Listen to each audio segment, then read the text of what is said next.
오늘도 5월 첫째 주일, 또 이렇게 어린이 주일을 맞이해서 여러분을 뵙게 돼서 반갑습니다. 하나님께서 허락하신 복된 5월의 달인데, 이 달도 우리 하나님과 동행하고 우리 하나님께 참다운 예배자로 나아간 우리의 삶이 되기를 바랍니다. 마음을 모아서 함께 묵상 기도 드림으로 예배 시작합니다. 이르시되 진실로 너희에게 이르노니 너희가 돌이켜 어린아이들과 같이 되지 아니하면 결단코 천국에 들어가지 못하리라. 그러므로 누구든지 이 어린아이 같이 자기를 낮추는 사람이 천국에서 큰지 아니라. 하나님 아버지, 오늘도 복된 오후를 허락하여 주신 것을 감사합니다. 하나님께서 허락하신 복되고 귀한 이런 삶 속에서 우리의 삶이 하나님으로 말미암아 행복하고 즐거운 복된 한 달이 될 수 있도록 주께서 축복하시고 은혜 베풀어 주십시오. 오늘도 주님의 백성들이 예배 자리로 나아가오니 이 예배를 기쁘게 받아 주옵소서. 예수님 이름으로 기도합니다. 아멘. 우리 다 함께 임내성으로 영광 돌립니다.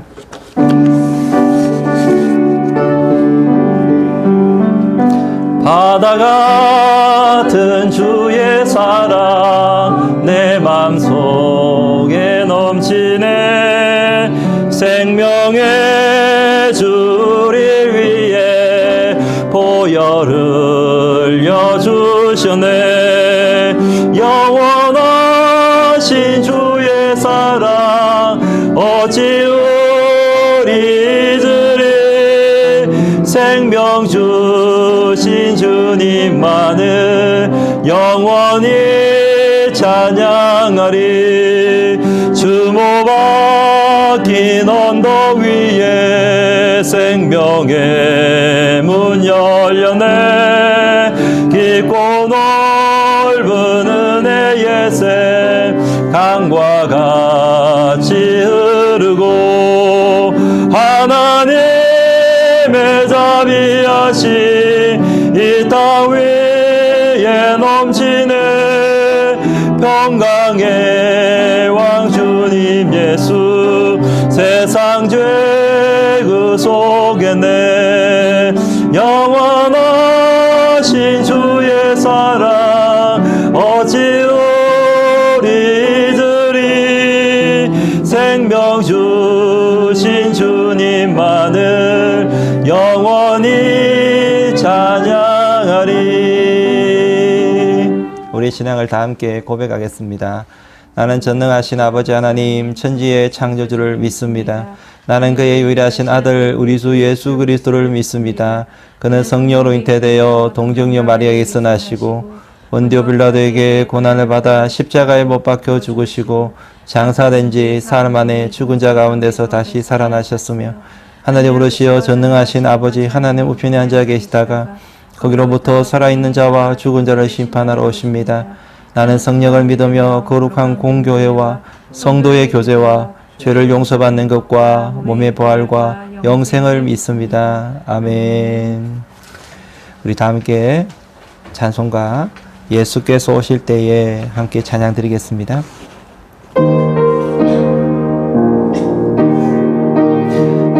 예수께서 오실 때에 그 귀중한 보배 하나라도 남김없이 다 찾으시네.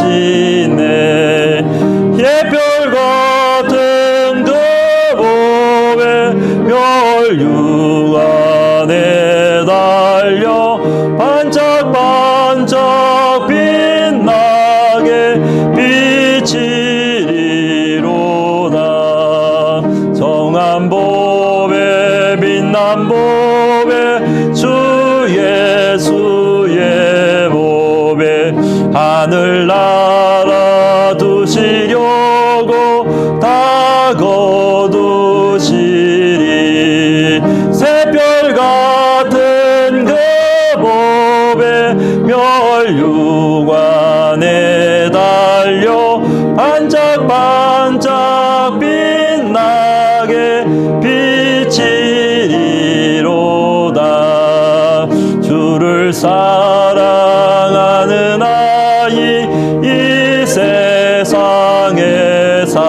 살되 주의 말씀 순종하며 참 보배로다.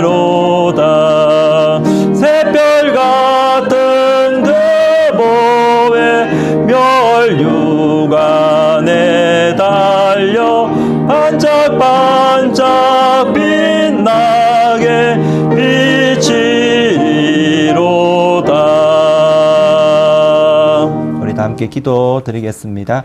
하나님 아버지, 은혜와 사랑을 감사합니다. 4월 한 달이 참 우리가 심적으로 힘들고 어려운 가운데 시작했지만 4월을 보내면서 우리에게 하나님이 새 희망을 주시고 말씀을 통해 위로하시고 예배를 통해 우리를 권고하시며 은혜와 사랑을 베풀어 주셔서 우리에게 또 다른 힘과 용기가 생기게 해주셔서 감사합니다.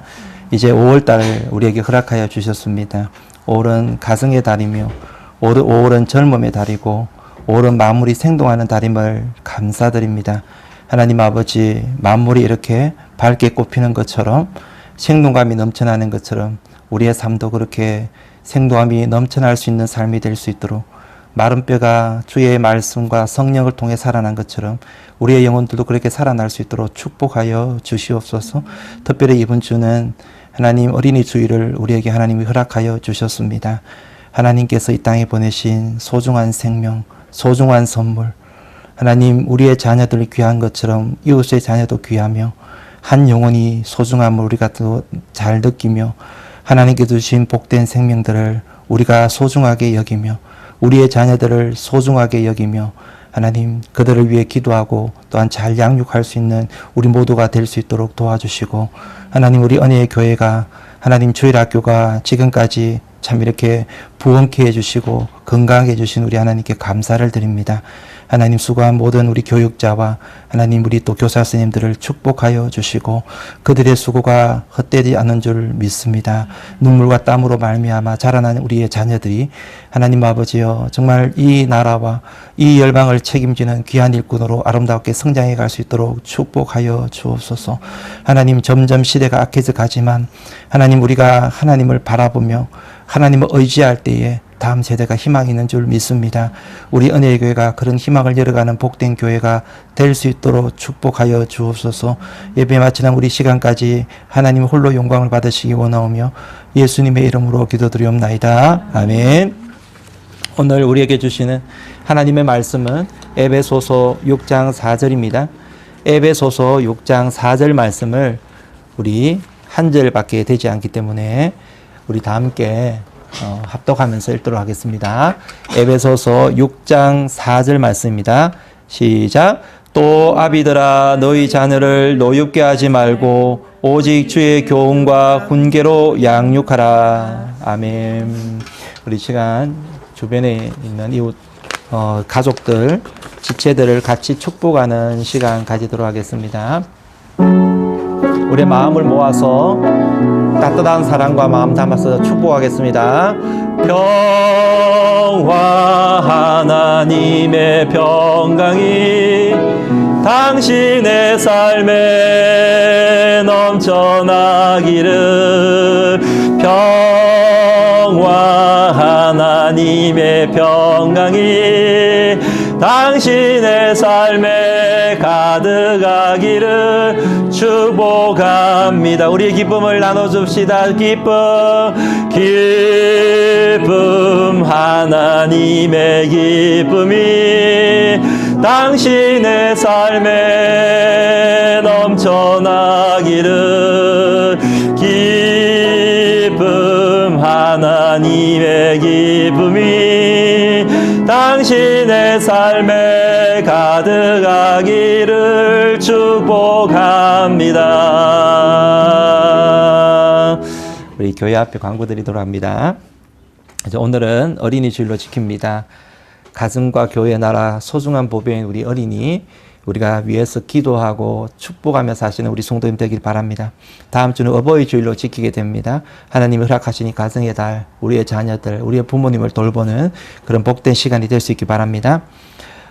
그리고 여러분 화요일로 드렸던 우리 어린이와 함께하는 가정 예배 화요일을 드릴 건데요.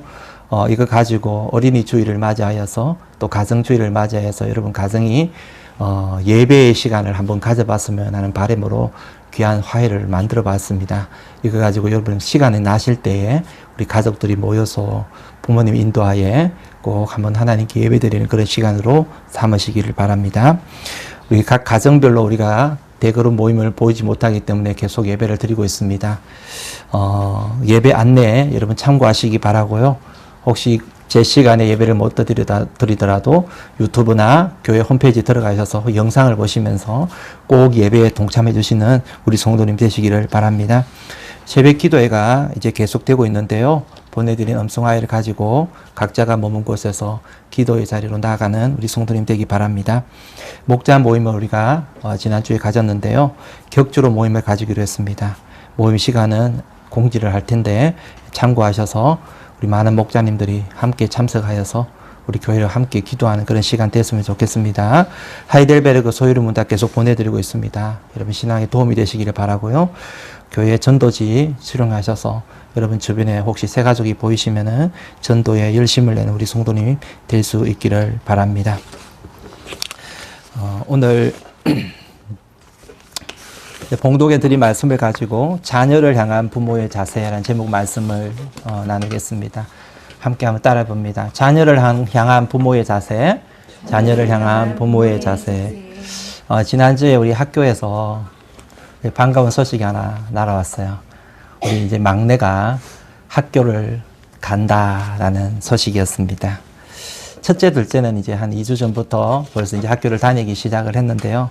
막내까지 이제 학교를 가게 되었습니다. 이 소식을 들으면서 이제 저서히 일상을 되찾아가고 있는 것이구나. 이제 모든 일상이 정상적으로 이렇게 돌아가는 것이구나. 참 다행스럽다. 참 감사하다. 이 마음을 들었었어요. 이제 얼마 남지 않아서 유치원도 아마 개강 통보가 날 거고 학원도 통보가 날 거고 극장도 열게 될 거고 그 다음에 또 다른 어떤 기관들도 아마 이제 문을 다 열지 않을까 생각합니다. 그리고 교회도 이제 머지않아서 문을 열게 될 날이 가까운 줄 믿습니다. 여러분 평소 때는 모이는 것, 학교 가는 것 당연하다라고 생각을 했었어요. 그래서 그게 감사한 줄 잘 몰랐습니다.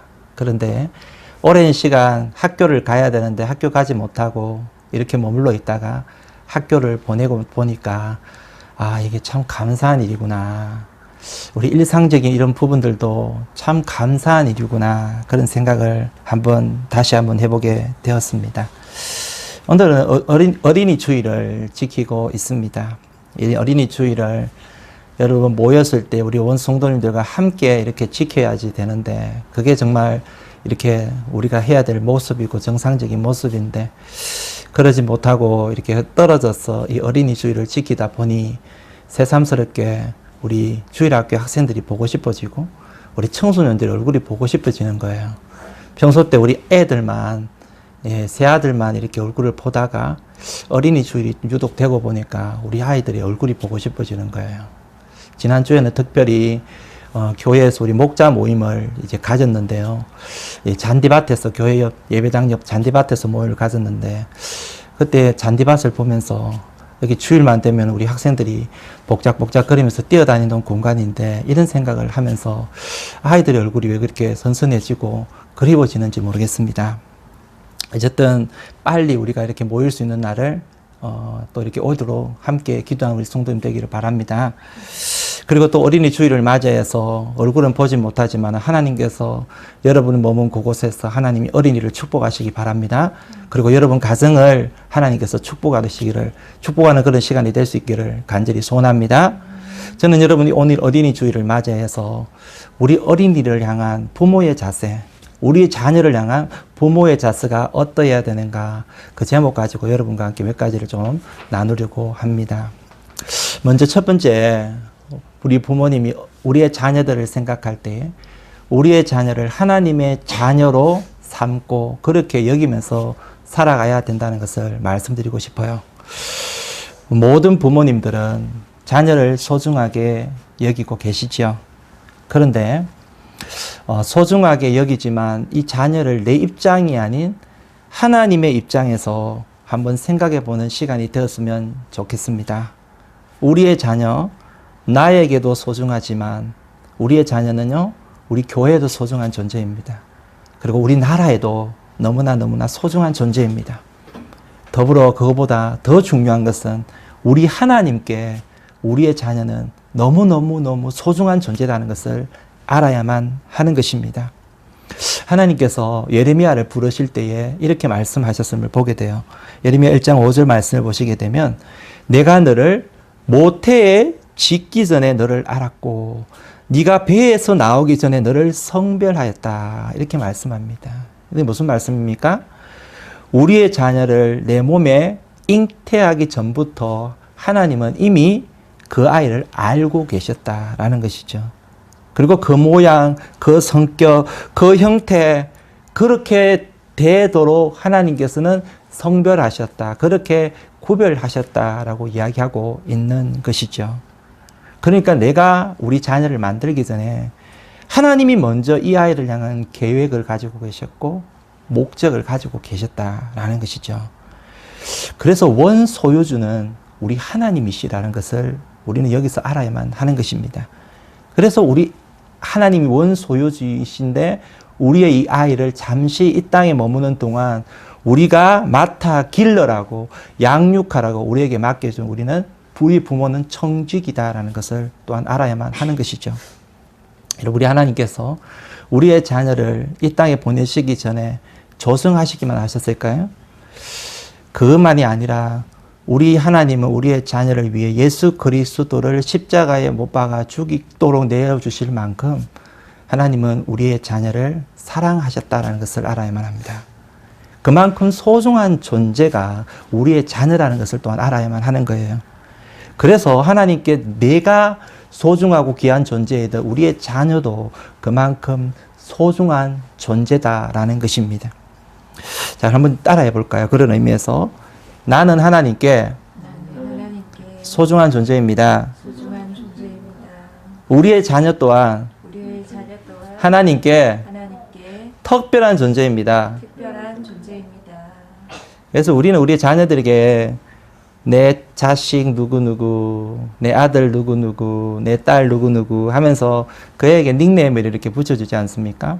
이게 그 닉네임으로 사실 만족을 하는데 하나님의 백성은요, 그 닉네임으로만 만족하면 안 돼요. 우리 자녀를 향해서 또 다른 중요한 닉네임이 있어야 돼요. 그게 뭐냐면 하나님의 자녀 누구누구, 하나님의 자녀 내 아들 누구누구, 하나님의 자녀 내 딸 누구누구, 이 닉네임이 있어야 된다는 거예요. 여러분 옆에 있는 자녀들에게 그렇게 한번 불러주십시오. 하나님의 자녀 누구누구. 시작.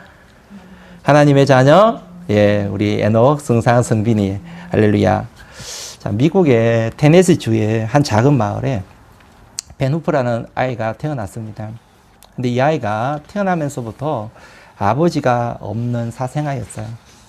이 마을 사람들이 아버지 없는 아이라 해가지고 그 아이가 놀지 못하도록 그 자녀들을 이렇게 가까이 하지 못하도록 하는 거예요. 그래서 옆에 애들 있어도 항상 놀리고 멸시를 했어요. 그 마을에서는 항상 비웃음과 따돌림을 당하는 아이가 바로 이 후프라는 아이였어요. 소년 시절이 참 불행했죠. 그럴 때 그 아이가 12살이 되었는데 어느 날 12살이 되는 날 그 마을에 목사님이 새로 부임을 했습니다. 근데 이 목사님이 듣는 소문에 의하면은 참 사랑도 많으시고 인자하고 그리고 많은 사람들을 위로하는 그런 목사님이라는 소식을 듣게 된 거예요. 그래서 이 후프가 그 목사님이 어떤 분이신가 궁금하기도 하고 해서 주일날 교회를 갔습니다. 일부러 늦게 가고 뒷자리에 앉아서 축도가 마치자마자 불이 나게 도망을 치듯이 나가버리던 그런 아이였습니다. 그런데 어느 날 이 목사님 설교를 들으러 갔는데 그날 따라서 그 말씀이 굉장히 마음에 감동이 된 것이에요. 그래가지고 늑을 읽고 지내고 있는데 축도하는 시간이 한참 지나가 버렸어요. 그래서 사람들이 나오려고 하니까 사람들이 복도를 꽉 메우고 있습니다. 목사님은 뒤에서 오는 사람마다 악수를 하고 있는 거예요. 그래서 이 목사님이 후프를 보더니 네가 누구 아들이니? 라고 아는 체를 하는 것이죠.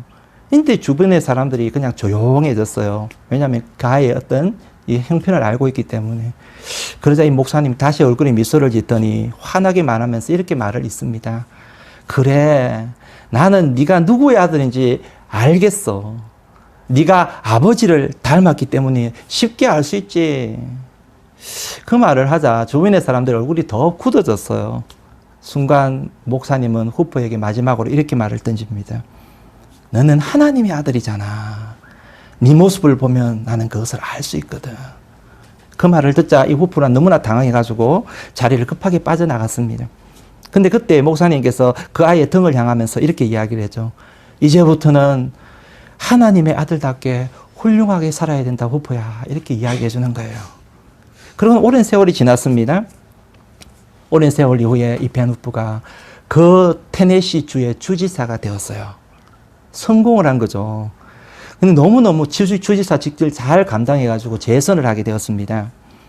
근데 이제 주지사 벤 후퍼가 훗날 이런 이야기를 합니다. 이런 간증을 합니다. 그날, 그 목사님을 만나던 날, 그분께서 내가 하나님의 아들이라고 이름을 불러주던 그날, 벤 후퍼는 다시 태어나게 되었습니다. 여러분, 저는 여러분의 자녀가 여러분의 자녀의 이름으로만 남는 것이 아니라 하나님의 자녀라는 이 닉네임이 붙여지는 그런 복된 인생이 되기를 주님으로 축복합니다.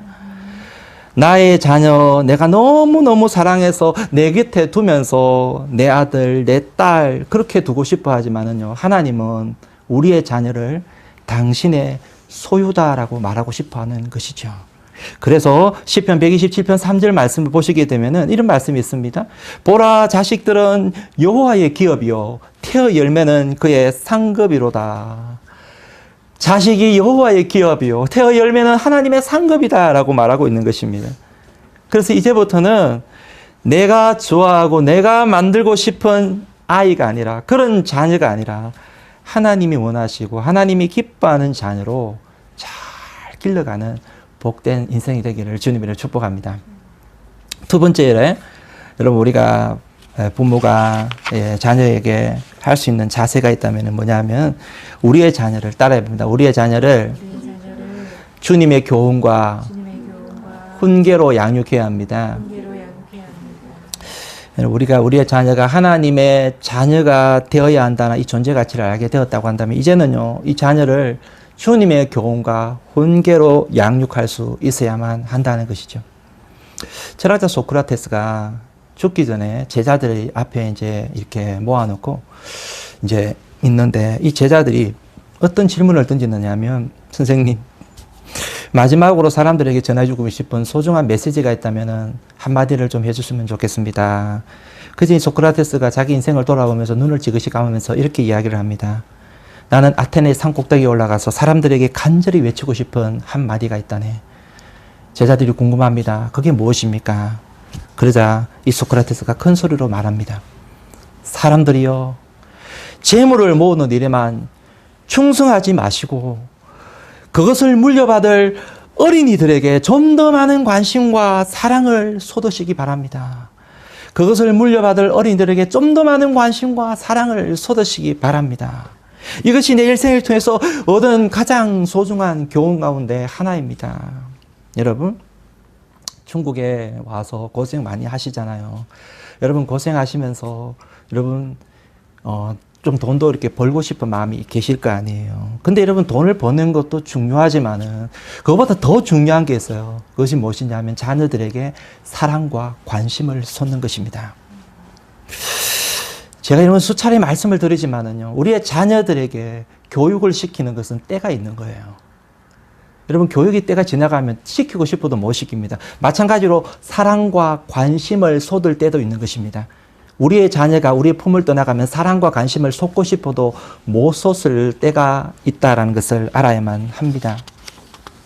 그런데 제가 특별히 여러분에게 부탁드리고 싶은 것이 무엇이냐 하면, 여러분, 교육도 그렇고 사랑과 관심도 그렇지만 여러분, 사랑과 관심을 이야기할 때 가장 중요한 관심이 있다면 바로 신앙 교육인 것입니다. 세상 교육에 그 쏟는 우리의 관심에 10분의 1 정도만이라도 우리의 신앙 교육에 좀 쏟아봐라라고 부탁을 드리고 싶은 마음이 있어요. 대부분의 부모님들은요, 이 세상의 교육을 시키는데, 자녀들에게 교육을 시키는데 책임감을 가지면서 거기에 시간과 물질과 많은 정열을 쏟아서 그렇게 교육을 시키려고 그래요. 그런데 신앙 교육에는 관심이 조금 덜한 것 같아요. 여러분, 세상 교육도 때가 있지만은 잘 아십시오. 신앙 교육도 때가 있습니다. 이 때를 놓치게 되면은 나중에는 교육을 시키고 싶어도 시키지 못할 때가 있음을 알아야만 합니다. 우리가 잘 아는 사사시대 말기에 왕정이 되기 저기 전, 그러니까 사무엘이 통치할 그 시점에 엘리의 두 아들 홈리와 비나스 이야기를 알잖아요. 홈리와 비나스가 젊은 나이 때 일찍 죽임을 당하는데요. 여러분, 홈리와 비나스를 통하여서 우리가 배울 수 있는 교훈이 있다면 무엇일까요? 여러분, 참 그거는 무엇이냐? 사실 저는 좀 두렵고 떨리는 마음이 좀 있긴 하지만은 엘리라는 이 제사장이 자녀를 교육할 때를 놓쳐버렸다는 것이죠. 그러니까 아버지가 아무리 제사장이라고 할지라도 하나님의 제사를 드리고 말씀을 사람들에게 가르치고 하는 제사장이라고 할지라도 우리의 자녀를 향한 신앙 교육이 제대로 하지 않을 때에 아이가 그렇게 될 수 있다는 거예요. 홈리와 비나스 같은 어긋난 아이가 생길 수가 있다는 거예요. 여러분, 좀 힘들고 어렵더라도 절대로 신앙 교육에 손을 떼면 안 됨을 알아야만 합니다. 하다가 잘 안 되면 또 시작하면 돼요. 또 시작하면 되는 거. 한두 번 하다가 안 된다고 해서 포기해 버려서는 절대로 안 되는 것입니다. 세상 교육도 마찬가지지만 신앙 교육은 더더욱 그렇습니다. 절대로 포기라는 것은 있을 수가 없는 것이 신앙 교육의 자세인 것입니다. 마귀가 노리는 것이 바로 이거예요. 우리 당대는 사실 신앙을 가지고 있기 때문에 믿음을 빼앗기가 힘들지만 자식 세대는 믿음을 빼앗아 버리려고 하는 것이 마귀가 노리는 속셈인 것입니다. 결국 눈을 들어서 전 세계를 한번 바라보십시오.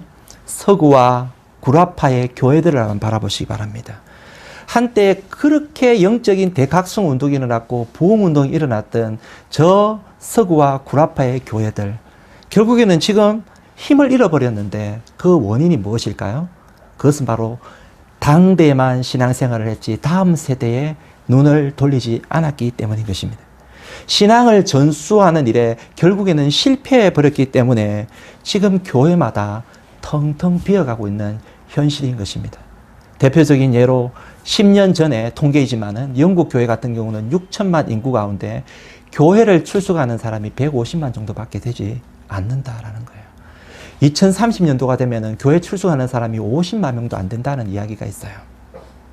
여러분, 부모라면 내 자식 세상 교육에 책임을 가지고 있는 것처럼 신앙 교육에 대해서도 책임감을 좀 가지고 살아갔으면 하는 바람입니다. 특별히 저는요, 어릴 적부터 젊은 분에게 좀 당부하고 싶은 게 있다면 자녀 교육은, 신앙 교육은요, 어릴 적부터 시키는 거예요. 빠를수록 좋은 것입니다. 유대인들 같은 경우는 어떻게 토라 교육을 언제부터 시키느냐 하면 태에서 아이가 잉태될 때부터 토라 교육을 시킨다는 것이죠. 그리고 절대 중간에 포기해서는 안 된다는 것을 알아야만 합니다. 자식 언젠가는 내 품을 떠날 때가 있는데 그때까지 우리는 계속적으로 이 일을 감당해야 된다는 것입니다. 여러분, 옴니와 비나스가 결국에는 어릴 적에 신앙 교육이 잘 되지 않으니까 나중에 머리가 커서는 아버지의 말을 잘 안 듣는 것을 보게 되었다는 것입니다. 하지만 사무엘은 어떻습니까? 사무엘은 어릴 적부터 신앙 교육의 중요성을 가르치고 말씀을 교육했더니 나중에 커서는 하나님께 순종하는 아이로 자라가게 되었음을 보게 되는 것입니다. 자, 여러분 한번 따라해 봅니다. 잠언 22장 6절 말씀, 우리가 잘 아는 말씀인데요. 자, 한번 읽어봅니다. 시작. 마땅히 행할 길을 아이에게 가르치라. 그리하면 늙어도 그것을 떠나지 아니하리라. 마땅히 행할 길을 아이에게 어릴 적부터 가르쳐라. 나중에 커서도 그것을 떠나지 않을 것이다. 여러분, 어릴 적부터 이 하나님의 말씀과 신앙을 가르치는데 열심을 다하고 다시 힘을 내 우리 성도님 되기를 축복합니다. 나이가 좀 들었어도요, 늦지 않아요. 교육이라는 것은요, 늦었다고 생각한 그때가 여러분 시작할 때인 것을 알아야만 합니다. 마찬가지인 것입니다. 우리 품을 아직까지 부모가 책임질 수 있을 때 신앙교육을 시작하면 되는 거예요. 자, 그러면은 여기서 여러분 자식에게 마땅히 가르쳐야 될 것은 무엇일까? 자, 마땅히 아이에게 행할 것을 가르쳐라고 했는데 마땅히 우리가 가르쳐야 될 게 무엇일까라는 것입니다. 그것은 바로 신앙 교육이고 하나님의 말씀이라는 것입니다. 부모님들은 어떻게 성공하는가, 어떻게 세상에서 잘 되는가, 여러분 그걸 가르치려고 하지만은 여러분 믿음의 자녀는요, 하나님을 어떻게 하면 잘 믿을 것인가, 하나님을 어떻게 경외할 것인가, 어떻게 말씀대로 살아갈 것인가, 하나님이 기뻐하는 일은 무엇인가, 그걸 가르치라라는 것이죠. 특별히 오늘 본문에 에베소서 6장 4절 말씀을 보게 되면요, 부모가 자녀를 양육해야 될 두 가지 중요한 내용이 나오죠. 첫 번째 무엇이냐면 주의 교훈으로 양육하라라고 말합니다. 여러분 여기서 주의 교훈으로 양육하라는 것은, 여기 교훈이라는 말씀은요, 가르치고 훈련하라라는 뜻입니다. 트레이닝이라는 뜻이에요. 영어는 disciple이라고 이야기해요. 그러니까 제자를 만들 때 쓰는 단어가 바로 여기는 교훈이라는 뜻이 담겨 있습니다. 이 무슨 말이냐면 부모가 자기 자녀 제자 삼듯 양육을 해라라는 그런 의미가 여기에 담겨 있는 것이죠. 우리는 여러분 제자 훈련 이러면요, 교회에 가서 목사님에게, 담당 목사님에게 맞는 거야 이렇게 이야기하는데요, 성경적인 교훈은 무엇이냐? 여러분 성경적인 교훈은 부모가 우리의 자녀를 제자 삼아 나가는 것입니다. 그럼 어떻게 제자를 삼아야 될까요? 여러분 제자 삼는 거 방법은 다양하죠. 함께 신앙생활을 해 나가면 돼요. 함께 기도하고, 함께 성경 읽고, 함께 헌금하고, 함께 예배드리고, 함께 전도하고, 함께 해나가는 것입니다. 그러면서 제자화 되어 가는 것이죠. 중요한 것은 부모된 우리가 이러한 중심이 되어 있어야 된다. 우리의 자녀를 예수님의 작은 예수로 만들고자 하는 그 중심이 되어 있어야 된다는 것입니다. 근데 정말 오늘날 많은 부모님들이요, 이 중심, 내 자녀를 내가 길러야 되겠다, 내가 제자 삼아야 되겠다, 이 중심을 가지고 있지 않는 경우가 좀 많이 있는 것 같아요. 여러분 제발 여러분에게 저는 부탁드리고 싶은 것이 바로 이겁니다. 가정이요, 믿음으로 살아나야 돼요. 그러기 위해서는 부모가 깨어 있어야 돼요. 부모가 깨어 있으면은, 부모가 깨어나면은 세상이 아무리 변화되고 세상이 악해져 가고 세상에 어려움이 많아도요, 가정만 살아있다고 한다면 우리의 신앙은 절대로 무너지지 않는다라는 것입니다. 저는 우리 여러분을 통하여서 주의 교훈으로 작은 예수를 만들어가는 그런 복된 은혜가 있기를 주님으로 축복합니다. 두 번째, 여러분 주의 훈계로 양육하라라고 말하고 있죠. 주의 훈계. 여기서 훈계라는 것은요, 설명하라, 가르치라라는 그런 뜻이 있다고 그래요. 그러니까 부모는 자식들에 향해서 지시하고 명령만 하는 것이 아니라 설명해 줄 수 있는 존재가 되어야 된다는 것입니다. 오늘날 살아가는 세상에 우리의 자녀들이 혼동스러운 게 참 많습니다. 바르게 살고 싶은데 어떻게 살아가야 될지 잘 모르는 경우가 많아요. 그래서 우리 자녀들은 항상 이런 궁금증을 가지고 있어요. 아빠, 술과 담배는 먹어도 돼요? 이런 어떤 궁금증이 있어요. 여자친구는 사귀어도 돼요? 예, 사귀면 몇 살부터 사귀어야 돼요? 그러면 어떻게 사귀어야 되는 것일까요? 이런 궁금증이 있어요. 그 다음에 뭐 돈을 벌어서 나는 무엇을 해야 될까요? 앞으로 무슨 일을 하는 게 더 좋은 것일까요? 이런 어떤 세상에 살아가는 사소한 소소한 어떤 일들을 가지고 우리 자녀들은 궁금증을 가지고 있어요. 그리고 또 그것에 대한 답을 알고 싶어 하는 게 우리 자녀들의 모습이에요. 근데 여러분 그런 궁금증을 가지고 있을 때 우리 부모님들은 그들에게 설명해 줄 수 있어야 됩니다. 하나님은 이렇게 말씀하셨어. 예수 믿는 사람들은 이런 삶을 살아가야 돼. 소소하게 가르치고 설명해 줄 수 있어야 된다는 거예요. 여러분 오늘날 많은 고등학생들이, 청소년들이 대학교를 지나가면요, 교회를 떠나가는 경우들이 정말 많이 있다고 그래요. 10명 중에 한 두세 명 남고 전부 세상으로 나가게 되는 거. 이 믿음을 저버리는 거예요. 이유가 뭘까요? 고등학교 다닐 때까지는 부모님과 같이 손을 붙잡고 교회는 다녔어요. 근데 중요한 것은요, 인생의 문제에 대해서 어떻게 살아가야 될지 답을 가지지 못한 것입니다. 대학교를 들어가게 되면요, 얼마나 많은 그런 어떤 것들에 부딪힙니까? 문화에 부딪힙니까? 삶에 부딪힙니까? 진리를 추구하면서 그 진리를 알아가기 위해서 부딪힙니까?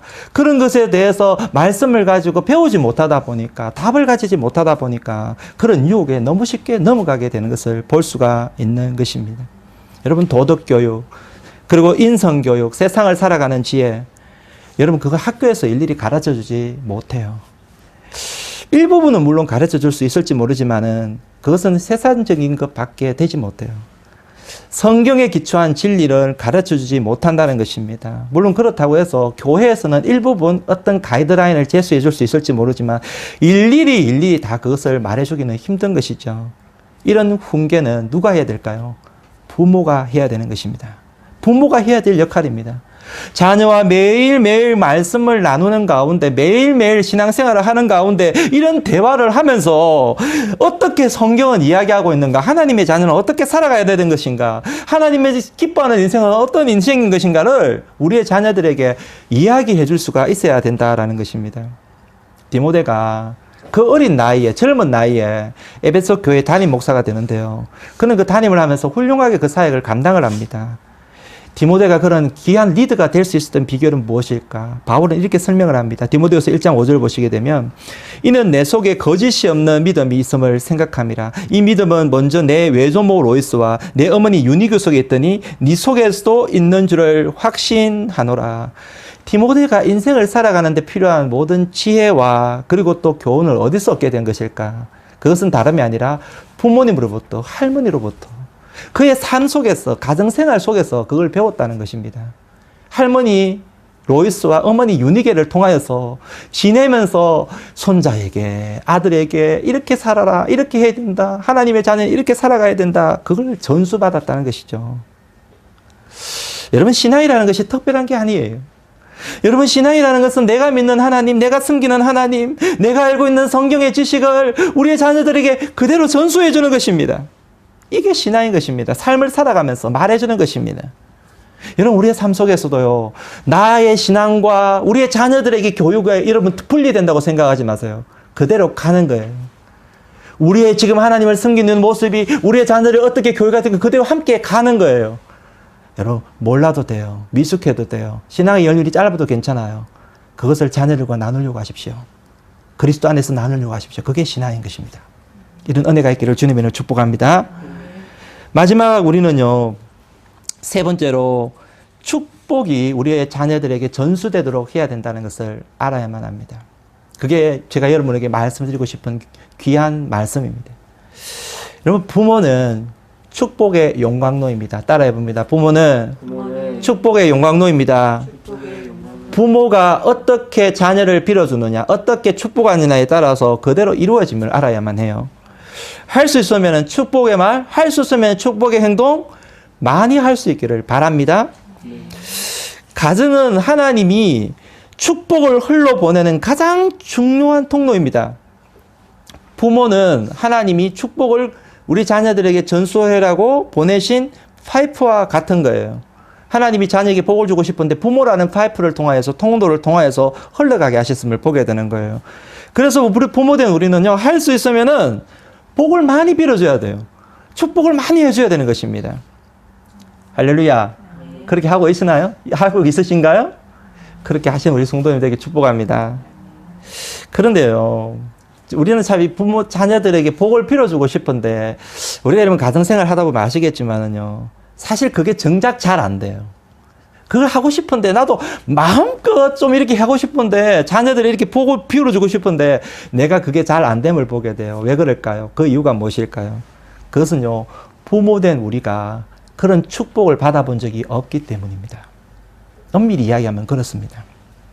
오히려 우리는 자라나는 배경 속에 부모로부터 아픔을 겪었고 상처를 입은 경우가 더 많아요.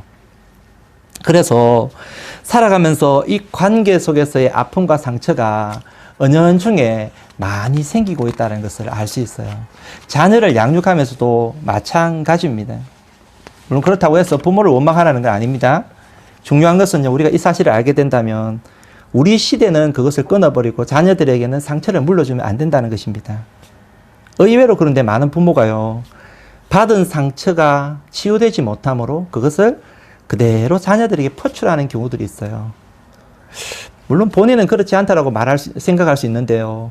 그런데 자녀를 대하는 모습이라든지 하는 말이라든지 교육시키는 자세를 보게 되면요, 그것이 은연중에 드러나게 되는 것입니다. 내가 만나본 수많은 성도님들 가운데 대부분이 그런 모습이 나타나고 있음을 볼 수 있습니다. 저도 은연중에 그런 모습들이 좀 있어요. 여러분, 마귀는요, 이 죄의 모습을 대물림함으로 말미암아서 우리 자녀들을 축복받지 못하도록 막으려고 몸부림치고 있음을 알아야만 합니다. 그래서 가정을 파괴하고 가정을 건강하게 못하게 만드는 게 그의 목표인 것입니다. 그런데 여러분, 우리는 알아야만 합니다. 이 죄의 이 모습을, 이 우리의 죄로 말미암은 이 아픔을, 이 상처를 우리 대에서 나의 세대에서 끊어버릴 수 있어야 되는 거예요. 할렐루야. 예수님은 우리의 구주가 되셨고 나의 구주가 되신 것입니다. 그렇기 때문에 예수님을 믿은 자녀는 절대로 과거의 그 습관, 과거의 아픔에 얽매여 있을 필요가 전혀 없음을 알아야만 하는 것입니다. 그래서 우리는요, 우리 세대에 이것을 끊어버리고 우리의 자녀를 향해서는 마음껏 축복이 흘러갈 수 있도록 복의 통로가 여러분을 통해서 열려질 수 있도록 그런 은혜가 있기를 주님은 축원드립니다. 여러분 다윗을 보시면 알 수 있는 사실이 뭐냐면 다윗은 상처 입은 치유자예요. 왜? 여러분 그런 자라면서 굉장히 불우한 환경이었어요. 예, 다윗을 잘 연구해보면 알겠지만 참 불행한 인생이었어요. 왜냐하면은 그럼 부모님의 사랑을 받지 못했어요. 어릴 적도. 그리고 형들에게도 관심과 사랑을 전혀 받지 못했음을 보게 됩니다.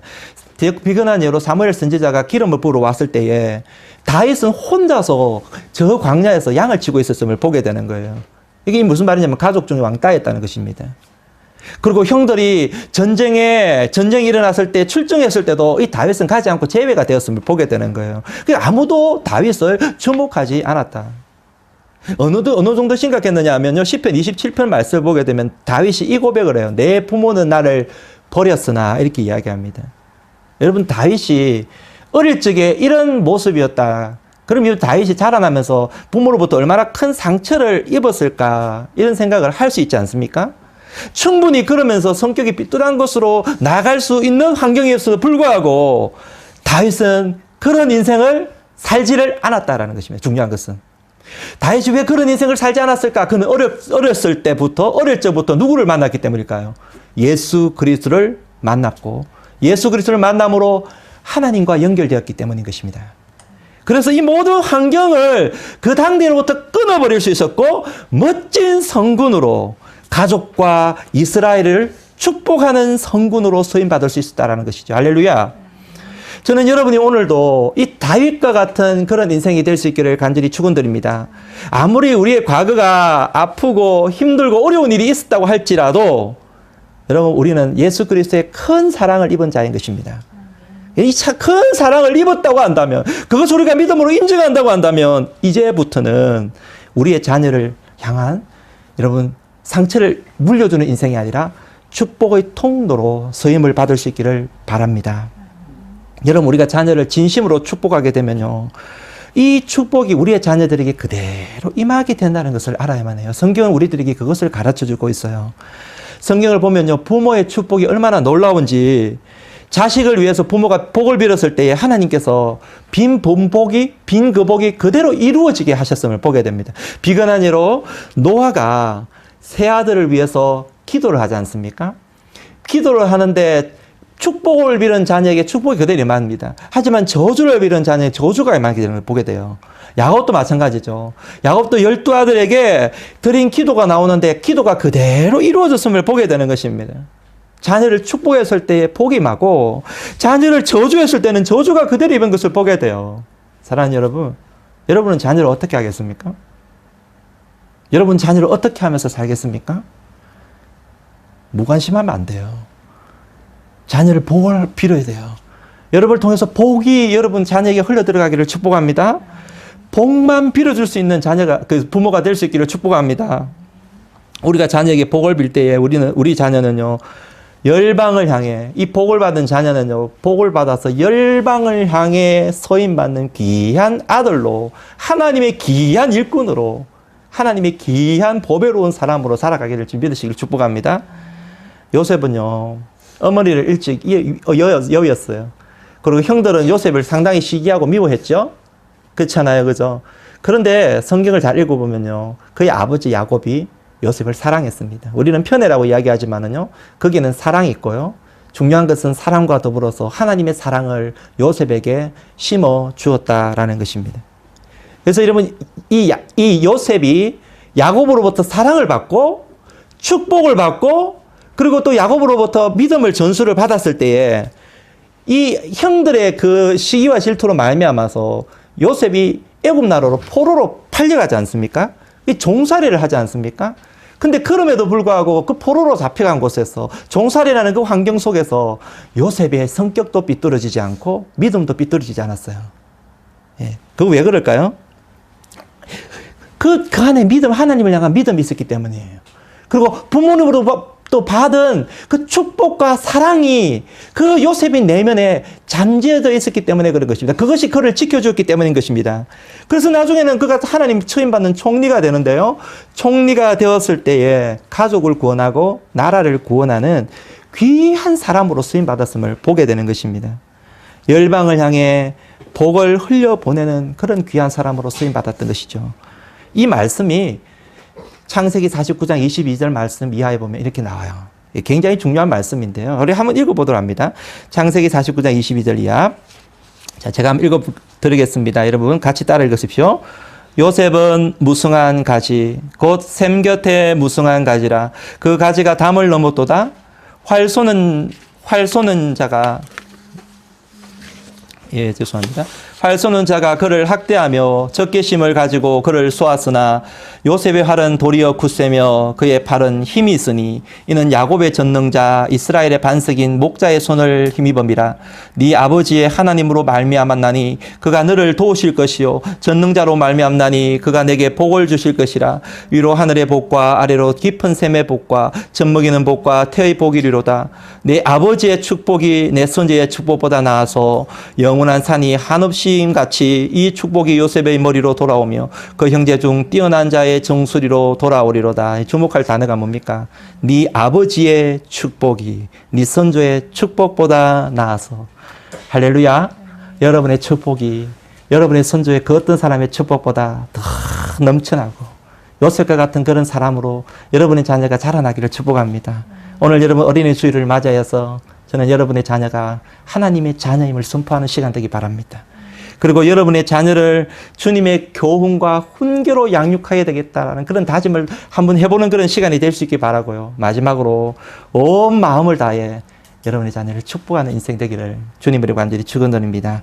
그래서 여러분 다가오는 시대에 여러분 가정과 여러분의 자녀를 통하여 희망을 열어가는 그런 아름다운 그런 삶으로 쓰임받는 복된 생이 되기를 주님으로 축원드립니다. 기도하겠습니다. 하나님, 오늘도 이 어린이 주일을 우리에게 허락하시고 어린이 주일을 통하여서 우리 자녀를 어떻게 대해야 될 것인가, 어떤 모습을 가지고 우리의 자녀를 이렇게 또 키우고 양육해야 될 것인가를 살펴보았는데, 하나님, 우리가 익히 알고 있는 진리고 사실이오나 혹시 행하지 못한 거 있는 일이 있다면 성령께서 우리의 마음을 감동하셔서 다시 한번 결단함으로 살아가는 우리의 자녀를 그렇게 길러나가는 복된 우리 모든 성도님 될 수 있도록 축복하여 주옵소서. 예수님 이름으로 기도합니다. 아멘. 우리 시간을 함께 찬양 드릴 때예요. 야곱의 축복. 오늘 우리가 요셉 축복했던 야곱의 모습 보는데 이 야곱의 축복을 여러분 한번 회상하면서 말씀을 한번 새기면서 같이 함께 이 찬양 부르면서 준비된 예물 드립니다. 박수 치면서 찬양합시다. 너는 담장 너머로 뻗은 나무 가지에 푸른 열매처럼 하나님의 귀한 축복이 삶에 가득히 넘쳐날 거야. 너는 어떤 시련이 와도 능히 이겨낼 강한 팔이 있어. 전능하신 하나님께서 너와 언제나 함께 하시니 너는 하나님의 사랑, 아름다운 하나님의 사랑. 나는 널 위해 기도하며 내 길을 축복할 거야. 너는 하나님의 선물, 사랑스러운 하나님의 열매, 주의 품에 꽃 피운 나무가 되어줘. 너는 하나님의 사랑, 너는 하나님의 사랑, 아름드러운 하나님의 사랑 나는 널 위해 기도하며 내 길을 축복할 거야. 너는 하나님의 선물 사랑스러운 하나님의 열매 주의 품에 꽃 피운 나무가 되어줘. 우리의 고백이 되기를 바랍니다. 하나님 감사합니다. 오늘 하나님의 백성들이 어린이 주일을 맞이하여서 예배 자리로 나옵니다. 하나님, 우리에게 허락하신 귀한 선물, 하나님의 기업이요 하나님의 영광으로 여겼고 기쁨으로 여겼던 우리의 소중한 자녀들, 하나님 정말 잘 되기 바라고 정말 축복받기 바랍니다. 하나님, 내가 기도하는 것 이상으로 하나님 우리의 자녀들이 하나님의 나라를 위해 서임받는 일꾼 되기 바랍니다. 오늘도 하나님의 백성들이 이 마음을 담아 예배드리고 하나님께 준비된 예물을 하나님께 올려드립니다. 주님, 이 예물을 기쁘게 받아주시며 하나님의 나라, 하나님의 복음을 위해 복되고 아름답게 열매 맺고 서 이룰 수 있도록 축복하여 주시옵소서. 이제는 주 예수 그리스도의 은혜와 하나님의 사랑과 성령의 교통하심이 우리의 자녀를 하나님의 자녀로 여기며 주의 교훈과 훈계로 양육하고 마음껏 축복하는 삶을 살기로 다짐하는 모든 주의 백성들 머리 위에 지금부터 영원까지 함께 있을지어다. 아멘. 아버지 사랑합니다.